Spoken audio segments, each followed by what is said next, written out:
Tapos na po yung bahay nyo. Pwede na makalipat ngayon. Tingnan po natin.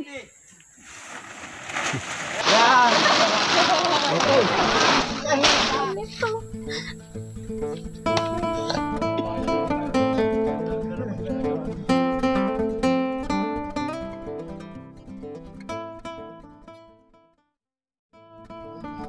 Ito ang pamilya ni Kuya Ramon, mga katutubong Manili na naninirahan sa kabundukan ng Camarines Norte.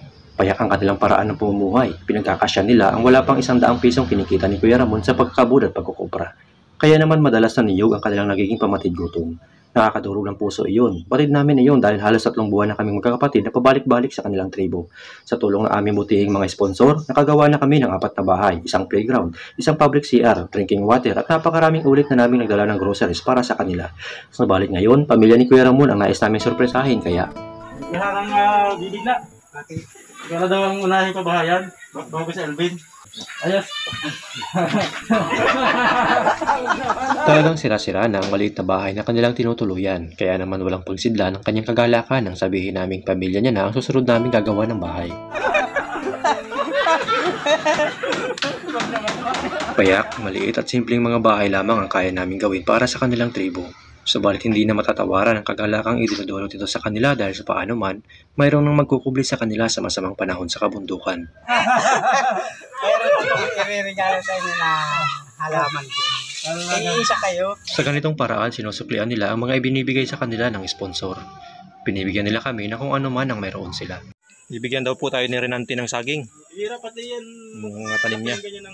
Kaya naman kahit malayo ang tribo nila, hindi pa rin kami nag-asawang tumulong sa kanila dahil labis-labis ang pagpapahalaga nila sa mga bagay na ginagawa namin para sa kanila. Asin po, para hindi anayan yung mga poste ng bahay ni Kuya Ramon. Lalagay tayo. Sandalan dyan. Sandalan dyan.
Katribo ang kanilang pampalipas oras. Ito na rin ang kanilang banding. Kaya kapag pumayag sila na maghanap ng kuto sa ulo mo, ibig sabihin nag-i-enjoy na silang kasama ka.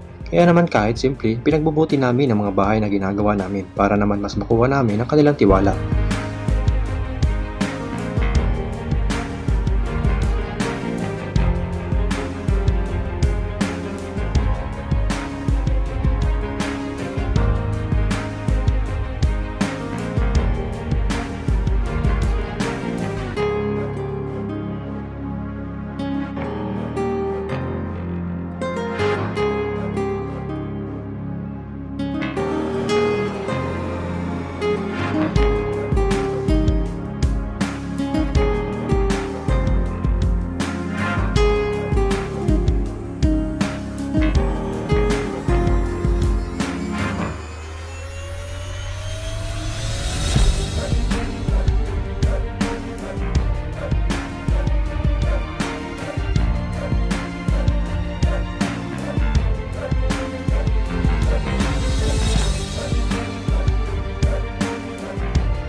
and all your fears that you dream of will disappear and flutter on. Whoa, hold on just a little. We'll meet right here in the middle ground is where we'll stand. Let go of the riddle, 'cause you'll find life is a riddle that we're not meant to understand. Hold on, stop.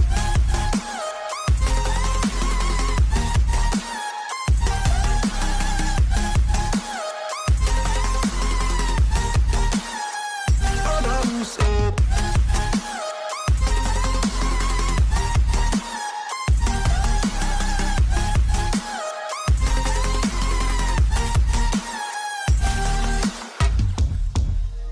Just look on, and I'll look down, and all your fears have run aground.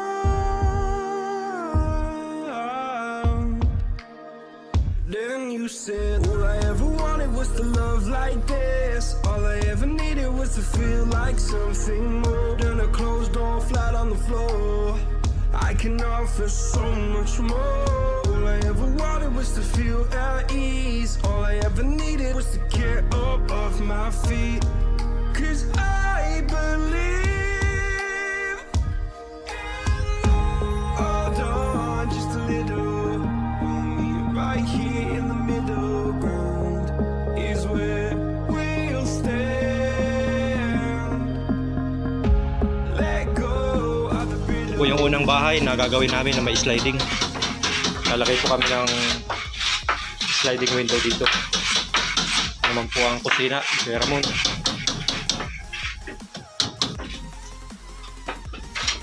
Mga bro, alas 12 na. Kain muna po tayo. Asa kaya? Okay. Ano, luto na yung nagluto si Mrs. ng ulam. Ano guys? Kasi kaya ni Mrs. na sardinas ang ulam ninyo. Kasi pa ni Mrs. Pagluto kayo ng... Ayaw tayong mabuni, boy. Ayaw tayong bunihin, puro sardinas daw pagkain natin ay. Ako sa? Nagluto pala tayo ng asawa ni Kuya Ramon. Naantig kami nang malamang pinagmamasan pala kami ng pamilya ni Kuya Ramon. At nang mapansing palaging dilata ang aming kinakain ay pinagluto kami ng masarap na tanghalian. Napatunayan na naman namin ang pagiging bukas palad ay hindi nakadepende sa kung gaano karangya ang ating kabuhayan. Tapo tayo sa bahay ni Kuya Ramon. Ito ang kanyang pamilya. Aba! Aba! Sanay pala ito. Sanay sa akyatan.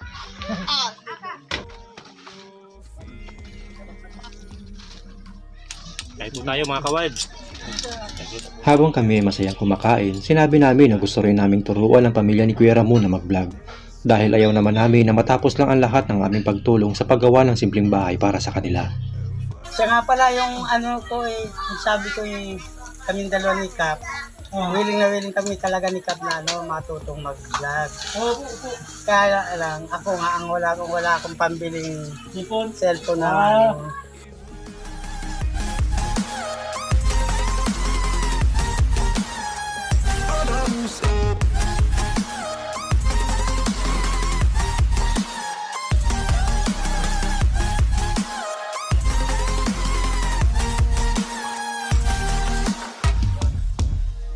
Just look on, and I'll look down, and Habang tumatagal kami sa tribong ito at tumarami ang aming natatapos na proyekto para sa kanila, napapatunayan namin na mas masaya talaga ang nagbibigay kaysa tumatanggap. Kaya nais kong pasalamatan ang aming butihing mga sponsor na walang sawang nagtitiwala sa amin at nagmamahal sa kanilang tribo.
Punta po tayo ngayon sa bahay ng pamilya ni Kuya Ramon dahil tapos na po yung bahay nila, yung ating panglimang bahay para sa tribo ng mga Aita. Maraming tutuwa din sa inyo. Maraming tutulong sa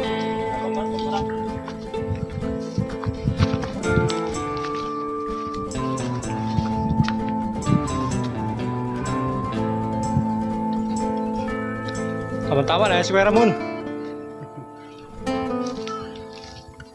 Yung pamilya nila Kuya Ramon. Yan. Kompleto sila, boy. Kaya, yes po. Tapos na po yung bahay nyo. Pwede na makalipat ngayon. Tingnan po natin. Tingnan po natin yung bahay nyo.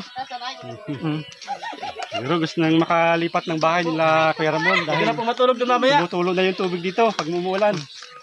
Oo, malilipatan na. Maiiwanan na to. Video natin. Huling video, boy, sa bahay. Kaya magpapaalam na sila sa bahay na ito. Pakita mo ron.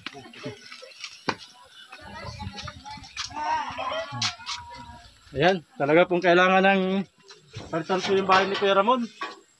Mahina na po ito. Magalaw na po.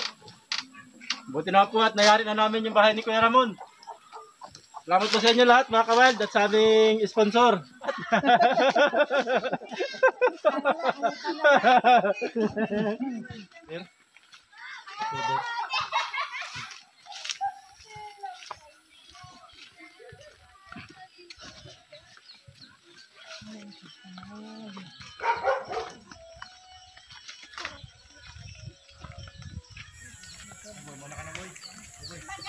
Kita na yung bahay.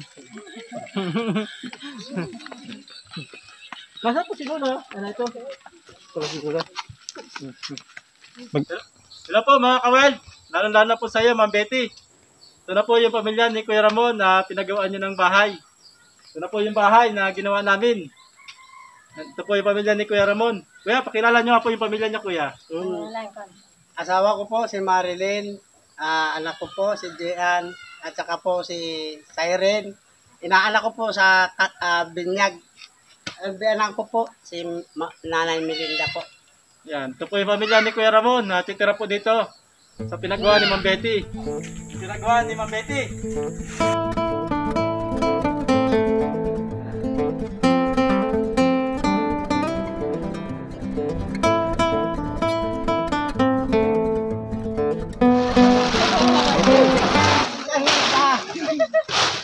Maraming salamat po, Ma'am Betty Whitman. Thank you po.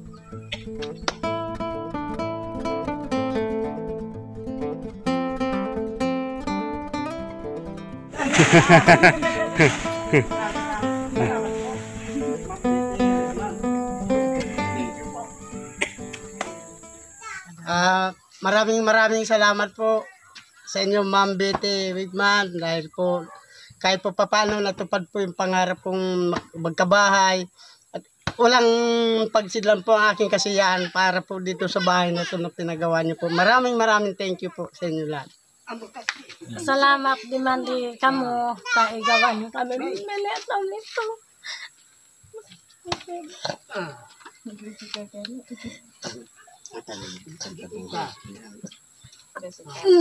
Naumo kami ta ibelayan ni kami no magayon abelay di wala kami din babasing games ta ay kami din magan abelay labos papasalamat ko didi ka ta itupad mo hindi kami makahilingan nagkaroon kami magan abayay tapos na ako maanak dila dahil doon na ni gigamesan la dadagkol diti pidi do abelay nighulok Taiga de doon maganda belay. Salamat. Salamat po. Ayan. Matutuwa po yun si Ma'am Betty. Dahil nakita niya po na masaya-masaya po kayo sa pinagawa niyang bahay. Okay. Ayan. Ano po? Lukas sa sinadigs. Ito po, may solar. Nilagyan po namin ng solar. Yun. Pagka nainitan po siya, mamamatay po siya. Oh. At yung bintana niyo po, sliding po yan. Sliding po yan. Papakita natin. Sliding. Ito po ang kauna-unahang ginawa namin bahay. sliding. Yan. Para pagka dumaan yung crush ni Gian, hindi pwede dumaan ni Gian. Ito po ang kauna-unahang bahay na ginawa namin ng sliding. Dahil special point na si Kuya Ramon sa amin. Yan. Okay. So, gumawa po kami ng papag. Yan. May lumabo po dyan sa kabila. Gumawa po.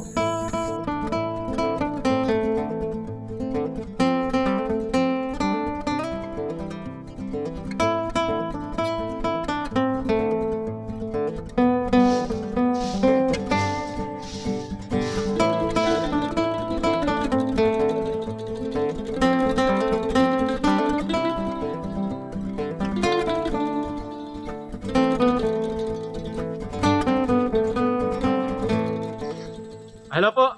Ano po? Yan. Maraming salamat nga po pala sa aming mga sponsor, lalo na po kay Ma'am Betty. Ma'am Betty Wigman na nagpagawa po ng bahay na ito. Pero, magpapasalamat din po kami ng marami kay Ma'am Miss Lamplayen na siya pong kauna-unahang nag-sponsor sa lahat po ng mga nauna po namin ginawa dito. Salamat din po kay Ate Lourdes ng Toronto, Canada, kay Miss Dio Roland, at si Ma'am Betty, at si Ate Lisa, na isa po naming bagong sponsor na mayroon din pong plano para sa tribo ng Manidi dito. Sa kanya na lang po malalaman. Maraming salamat din po sa lahat po ng aming mga viewers, aming mga subscribers na patuloy po at walang sawang sumusuporta sa amin at sa kanilang tribo sa patuloy po naming paggawa ng mga proyekto dito sa kanilang tribo. Sana po patuloy nyo kami suportahan para may pagpatuloy po natin yung ating pagtulong sa tribong ito at ng lahat po sila matulungan natin at magkaroon po sila ng mga komportableng bahay. Salamat po sa inyo. Maraming salamat po. Yan na po. Mamayang gabi po, mailaw na po yan. Pagpapatayin nyo naman po. Yung pagpandamagan po. Pag tinilo nyo po, mamatay na po yan. Kahit wala po yan, mama. Binuhay nyo po yan. Kaya nilagay ko po ng ganito para kahit araw po siya, umilaw siya. Siya lang po sa labas pag mainit. Hi! Bigay mo na boy kay friend niyang mapintura nga pala si Kuya. Boss! Pagpilira yan, yun nga pala yung pinakapag yan.